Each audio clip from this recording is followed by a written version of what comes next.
Oke, salam jumpa buat kamu semuanya, pelajar-pelajar terbaik Indonesia.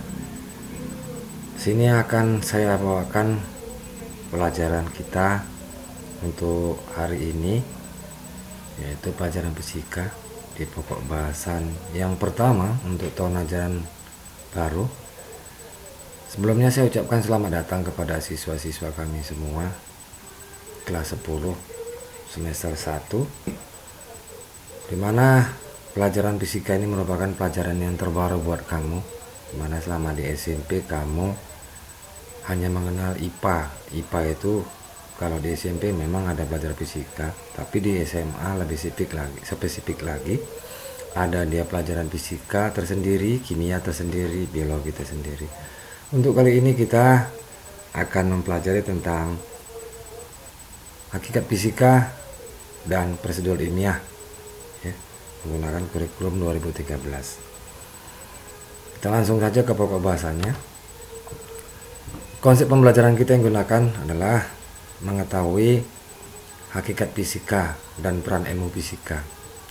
Kemudian kita mengetahui ruang lingkup fisika, kemudian metode ilmiah, kemudian yang saya sampaikan juga masalah keselamatan kerja di laboratorium, kemudian nanti diakhiri dengan rangkuman-rangkuman. Ya, langsung saja biar jangan membuang waktu lama, kita lanjutkan ke pokok bahasan selanjutnya, yaitu pendahuluan. Ketika kita melihat petir dan bertanya, apa yang menyebabkan terjadinya petir? Apa yang sebenarnya dibawa oleh petir? Apa dampak petir bagi kehidupan manusia?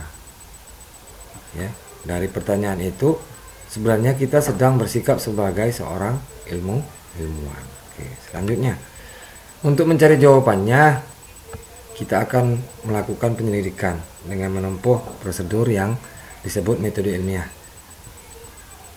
Bagaimana para ilmuwan meneliti sebuah masalah dengan metode ilmiah? Yuk kita lanjutkan pelajaran kita.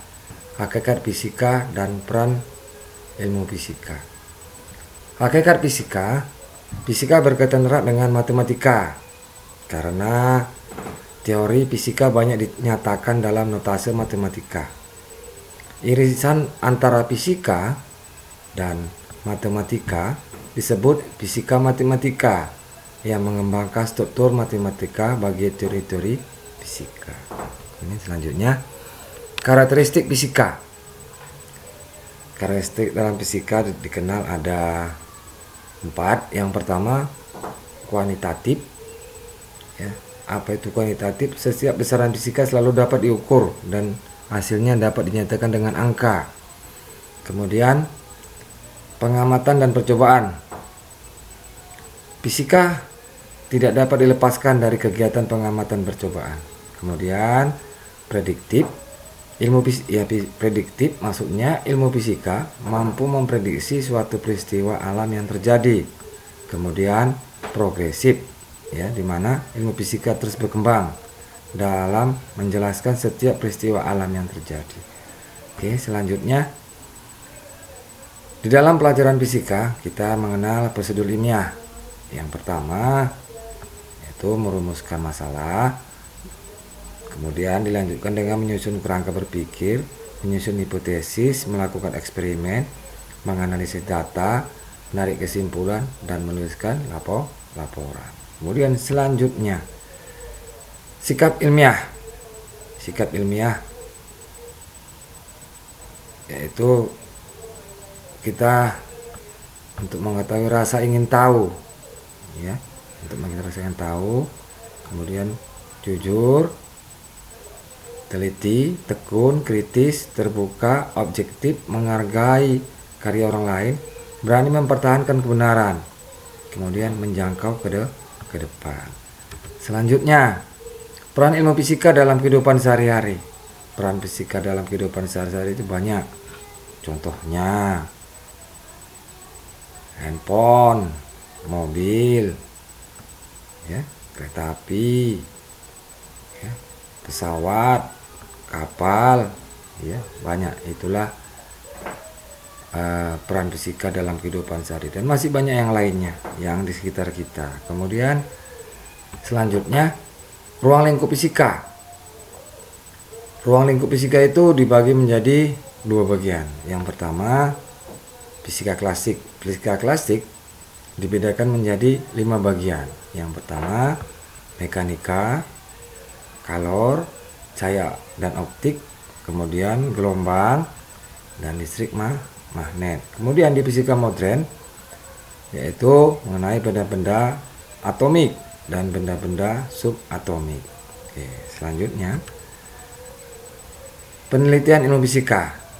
Penelitian ilmu fisika dibagi menjadi 2, yaitu fisika teori dan fisika terapan. Kemudian cabang ilmu fisika, ya. Cabang ilmu fisika dibedakan juga menjadi 2, ya. Yang pertama ilmu murni.